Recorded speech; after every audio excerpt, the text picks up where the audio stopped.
ये वो पीर है जो आलम अरवाह में भी वली है, माँ के शिकम में भी वली है, जो पैदा भी हो रहा है तो वली बन के दुनिया में आ रहा है।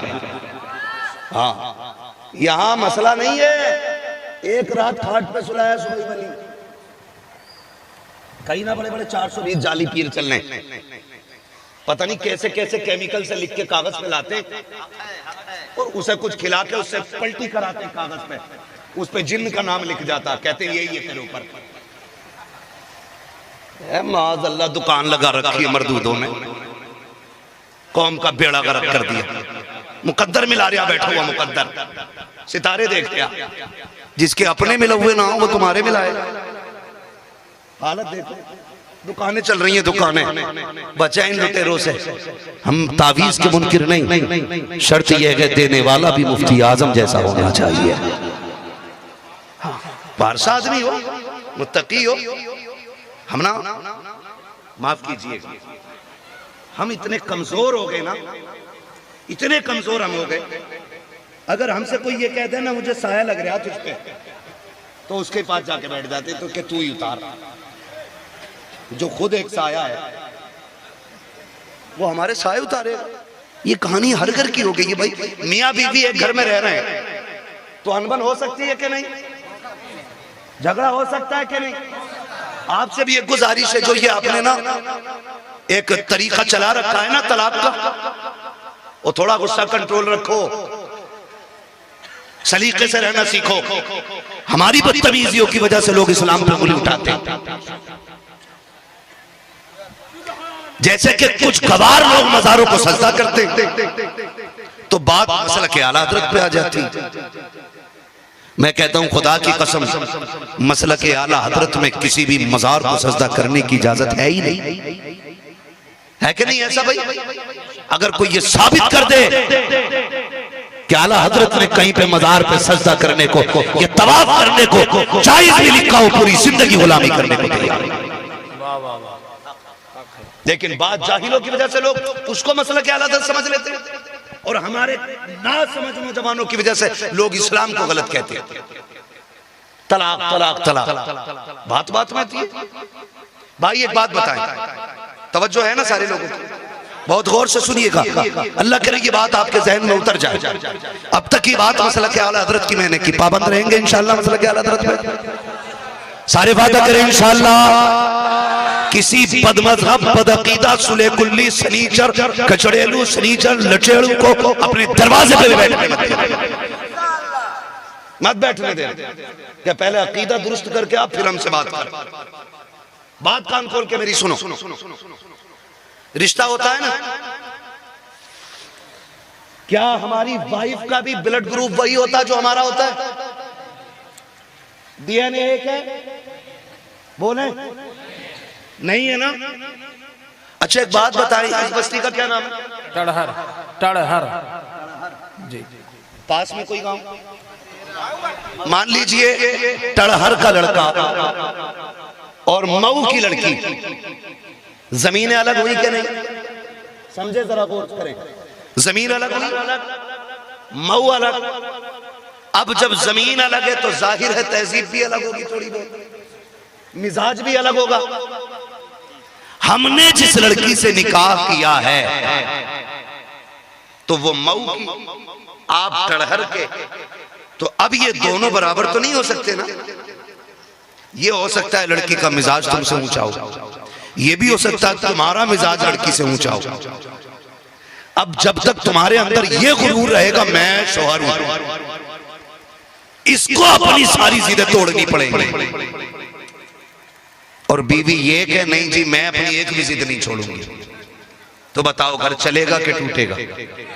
बोलें जरा, समझे जरा, टूटेगा कि नहीं? यूं समझे कि एक है छत पे खड़ा, एक है जमीन पे, अब दोनों को बराबर होना चाहिए। तो या तो ऊपर वाला नीचे जाए या नीचे वाला ऊपर आए, तभी तो दोनों बराबर होंगे। लेकिन नीचे वाला कहता मैं ऊपर जाऊं, मैं कोई कमजोर थोड़ी, ऊपर वाला कहे मैं ऊपर हूं, मैं इससे अफजल हूं, मैं नीचे क्यों जाऊं? तो ये दोनों एक साथ हो पाएंगे?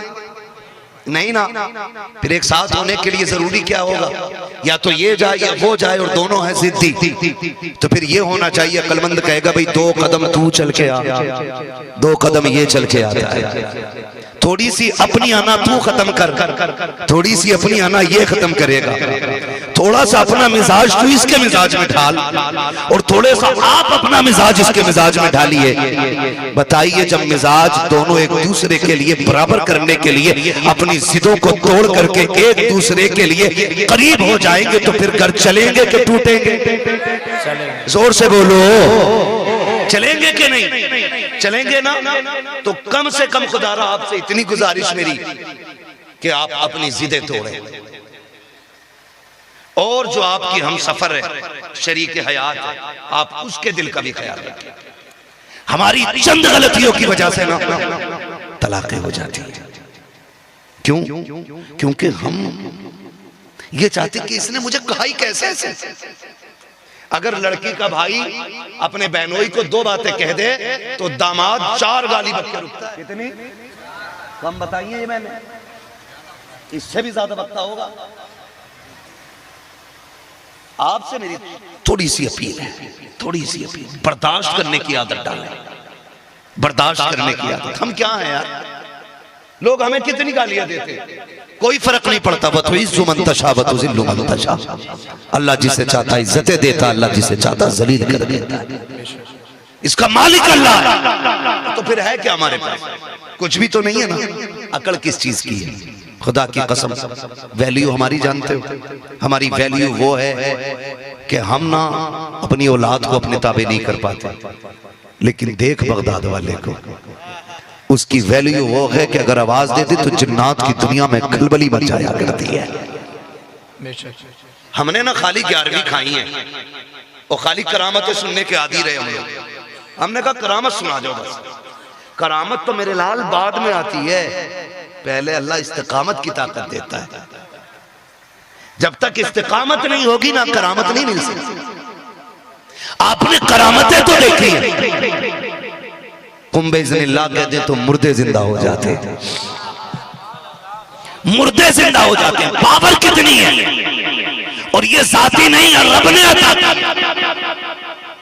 रब ने अता की। बगदाद वाले यतीम थे, बाप का साया नहीं, माँ ने भेज दिया नाना के पास, जाइए रहिए, नाना के पास रहेंगे, कुछ पढ़ते भी रहेंगे और शफकत में रहेंगे, तो वहां पे साया भी रहेगा। बुजुर्ग के नाना अब्दुल्ला सुमई आके रहने लगे।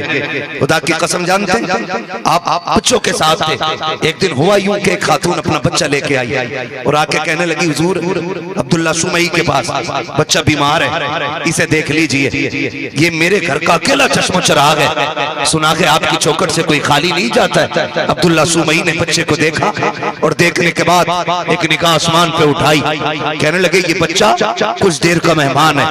इतने में बच्चे ने आखिरी हिचकी ली, इंतकाल बच्चे का हो गया। माई रोते हुए जाने लगी, जाते जाते गौसे पाक बच्चों के साथ वहां खेल रहे थे। फरमाने लगे, क्या बात है माई, क्यों रो रही है, क्यों रो रही है? अल्लाह अकबर। उसने कहा, बच्चे क्या करोगे? मैं अब्दुल्ला सुमई के पास अपना बच्चा लाई थी और ये सोच के लाई थी कि शिफा मिल जाएगी, मेरा बच्चा खत्म हो गया है। वो कहते हैं इसकी जिंदगी नहीं है। आप फरमाते हैं उनसे जाके कह कि अगर इसके हक में नसीब में शिफा होती तो तुम्हारे पास आने की जरूरत ही क्या थी? समझ गए ना उसके जुमले, उनके जुमले का अगर शिफा नसीब में होती तो जरूरत ही क्या थी आने के लिए? तो आपके पास फिर पलट के आई, कहने लगी जरूर बताएं ना, अगर नसीब में नहीं है तो फिर यहाँ आने का फायदा क्या? नसीब में होती तो फिर मैं आती क्यों? तो आपने आंखें बंद की, कहने लगे क्या किया जाए, लोहे महफूज पे गुंजाइश भी नहीं है, गुंजाइश भी नहीं है। अब जब गई वापस तो रोती हुई जा रही थी, पहचान ना पाई वैसे पाक। किसी ने कहा क्या बात है? कहा बच्चा मर गया है। तो उसने कहा वो देख बगदाद वाला खेल रहा है, उसके जोड़ के बच्चे लेट रहे हैं। जब वो कहता है मर जाओ तो बच्चे लेट जाते हैं।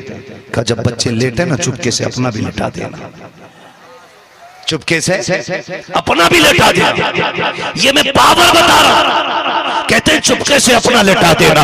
बगदाद वाले का खेल जारी है।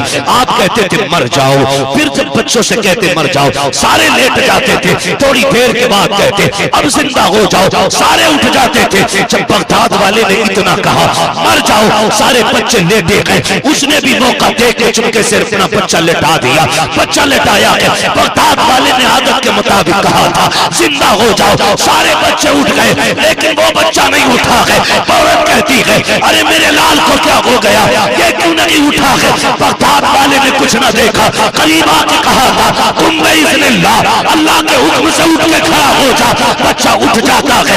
औरत तो औरत होती है। उठाया बच्चे को लेके अब्दुल्ला सुमई के पास गई है। कहती हुजूर आपने तो कहा था इसके नसीब में जिंदगी नहीं है, ये देखो मेरा लाल देख रहा है और सांसें भी ले रहा है। आप कहते हैं ये किसने किया है, का ये नहीं बताया जाएगा। समझ जाते हैं ये बोल रहा हो मेरे अब्दुल कादिर का कमाल रहा होगा।